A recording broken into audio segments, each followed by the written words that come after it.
آئے گی، اور بھی ماشاءاللہ سمجھدار بیٹھے ہیں، میں ساتھ سمجھاتا بھی جاؤں گا۔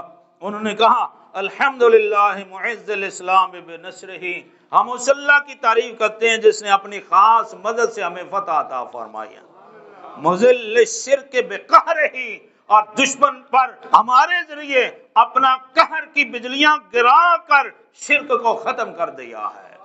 ہم اللہ کے قہر کے نشانی ہیں، ہم اللہ کے غضب کی شکل میں آئے ہیں۔ مصرف الامور بامرہ، مزید النعم بشکرہ، جب اس کا شکر کیا جاتا ہے تو وہ اور نعمتیں عطا کر دیتا ہے۔ مستدرج الکافرین بمکرہ، جتنا کفر نے مکر کیا تھا ہمارے خلاف، اللہ نے وہ سارا ملیا میٹ کر دیا ہے۔ قدر الایام دولا بعدلہ، اللہ نے اپنے عدل اور انصاف سے ہمارے لیے یہ فتح مقدر فرمائی ہے۔ اللہ اللہ اللہ، افاض علی العباد من ذلہ وحتلہ، اللہ تعالیٰ نے اپنی ساری نعمتیں اپنے مجاہد بندوں کو عطا کر دی ہیں۔ اظہر دینہ علی الدین کلہ، اللہ نے آج کے دن سب دینوں پر اپنے دین کو غالب کر دیا ہے۔ اللہ، یہ جمعے کا خطبہ ہو رہا ہے۔ اللہ اکبر، القاہر فوق عبادہ، اللہ اپنے بندوں پر قہر کرنے والا ہے، لا یمانع، اللہ کا مقابلہ کوئی نہیں کر سکتا۔ والظاہر علی خلیقتہ فلا ینازع، اللہ جو فیصلہ کر لیتا ہے پھر اللہ کے فیصلے کو ٹالا نہیں جا سکتا۔ آج اللہ نے فیصلہ کر لیا اور ہمیں مسجد اقصی کی فتح کا نشان بتا دیا۔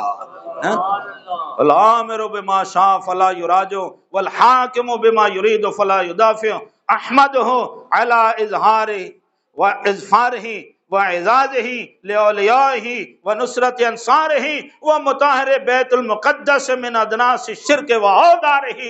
خطیب کہہ رہا ہے، کہتا ہے کہ ہم اللہ کی تعریف کرتے ہیں جس نے بیت المقدس کو عیسائیوں کی صلیبوں سے اور ان کے نجاستوں سے اور خنزیر کے علامات سے اور ناقوس اور یہ ڈھول ڈمکے بجنے سے پاک کر دیا ہے۔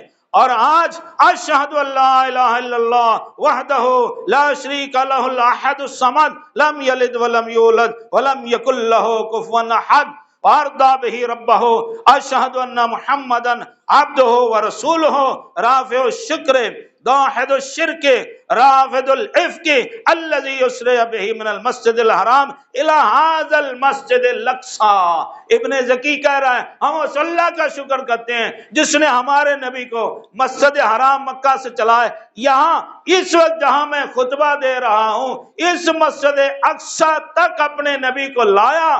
یہاں اللہ کے نبی نے تمام نبیوں کا نماز پڑھائی، عرج بہ الی السماوات العلی، پھر یہاں سے اللہ کے محبوب آسمانوں پر بلند ہوئے ہیں۔ جی آج ہم خوش ہیں کہ ہم نے مسجد اقصی کو فتح کیا۔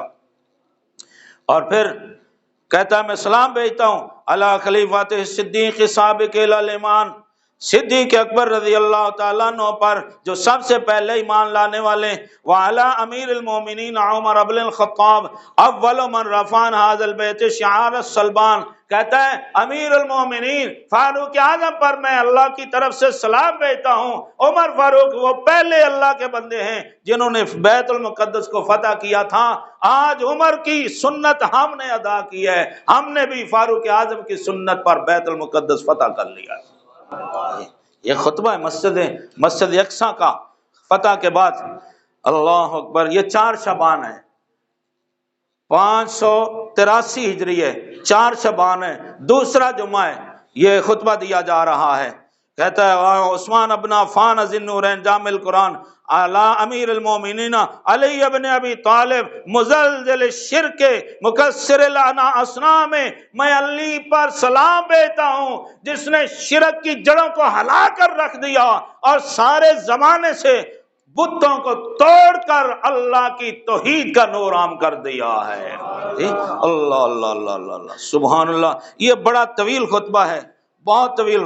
وارسل الی حلبہ فاستحضر المنبر الذی کان الملک العادل نور الدین الشہید استعملہ لبیت المقدس، پھر سلطان صلاح الدین ایوبی نے حلب میں اپنے فوجی دستہ بھیجا، کہا لے کے آؤ وہ منبر جو استاد محترم نور الدین زنگی نے بنایا تھا۔ پھر وہ منبر لے کے آئے، وہ منبر رکھا گیا یہاں مسجد اقصی میں، کہا کہ ہمارے استاد نے مسجد اقصی کے لیے بنایا تھا۔ اس زمانے کا دنیا کا سب سے خوبصورت ترین ممبر جو بنایا گیا وہ مسجد اقصی میں لا کے رکھا گیا ہے۔ فرمایا یہ مسجد اللہ تعالیٰ کی مسجدوں میں سے ہے۔ وَقَدْ كَانُوا يُؤَمِّلُوا أَن يَكُونَ فَتَحٌ عَلَى يَدَيْهِ، نور الدین زنگی نے اس لیے ممبر بنایا تھا کہ میں اس پر خطبہ دوں گا، وہ تو پھر قبر میں چلا گیا، پھر نور الدین زنگی کے وزیر اعظم سلطان صلاح الدین ایوبی نے اس پر خطبہ دیا ہے۔ اللہ اللہ اللہ اللہ، یہ اس خطبے کے چند جملے میں نے ابھی بتایا، وہ پورا جملہ نہیں ہے۔ جمعہ کے بعد پھر سلطان صلاح الدین ایوبی نے اس کے بعد پھر شیخ زین الدین ابو الحسن کو کہا اب تم، جب جمعہ کی نماز ہو گئی، جماعت ہو گئی، سلطان نے حکم دیا اب کوئی نہیں جائے گا، پھر بیٹھ گئے، پھر خطبہ دیا گیا، وہ اور خطبہ ہے، اس سے اور ایمان تازہ ہوتا ہے۔ اللہ اکبر اللہ اکبر۔ حضرات گرامی، میں پوری بات جو آپ لے کے آیا تھا آپ کے لیے وہ پیش نہیں کر سکا، وقت میری گفتگو کا ختم ہو گیا۔ میں بتانا یہ چاہتا تھا کہ اللہ تبارک و تعالی جل شان، ایک بات میں بتا دینا چاہتا ہوں، حسد الغابہ، یہ فی معرفت الصحابہ، عقبہ بن نافع، حضرت سیدنا امیر المومنین امیر معاویہ رضی اللہ تعالیٰ عنہ کا سپہ سالار ہے عقبہ بن نافع۔ یہ افریقہ کا علاقہ ہے، کیروان ایک علاقہ شہر ہے، کیروان اس کا نام ہے، تو وہاں فتح کے لیے بھیجا عقبہ بن نافع کو۔ عقبہ گئے، وہاں دیکھا بہت بڑا جنگل ہے، وہاں ہر طرح کے درندے ہیں، سانپ، حشرات اللہ، جتنے خونخوار موذی درندے، یہ کئی مربع میل پر مشتمل، یہ بہت بڑا خطرناک علاقہ ہے، یہاں انسانیت نہیں آتی، کوئی انسان ادھر نہیں آتا۔ عقبہ بن نافع یہاں آ گئے، حضرت امیر معاویہ رضی اللہ تعالیٰ عنہ کا سپہ سالار کہا جنگل کے کنارے پر کھڑے ہو کر، میں عقبہ بن نافع رسول اللہ کا سپاہی ہوں، میں رسول اللہ کے فوجیوں کو لے کر آیا ہوں، اے درندو، اے شرات اللہ، یہاں سے نکل جاؤ، میں نے اللہ کے سپاہیوں کو یہاں ٹھہرانا ہے۔ عقبہ بن نافع کہتا ہے کہ میں عقبہ بن نافع ہوں، میں رسول اللہ کا غلام ہوں، حضرت امیر معاویہ کا میں نمائندہ ہوں، چھوڑ دو یہ میدان۔ روایت میں آتا ہے کہ دیکھا گیا جتنے خونخوار درندے تھے، سانپ، بچھو، تکلیف دینے والی یہ تمام نر اور مادہ جانور اپنے نوزائیدہ بچوں کو اپنی کمروں پر سوار کر کے دوڑ اور بھاگ رہے تھے اور کہہ رہے تھے محمد کے غلام آ گئے ہیں، نکل جاؤ یہاں سے، مصطفیٰ کے غلام آ گئے ہیں، نکل جاؤ یہاں سے۔ وہ سارا میدان خالی ہو گیا تو انہوں نے اسے صاف کیا۔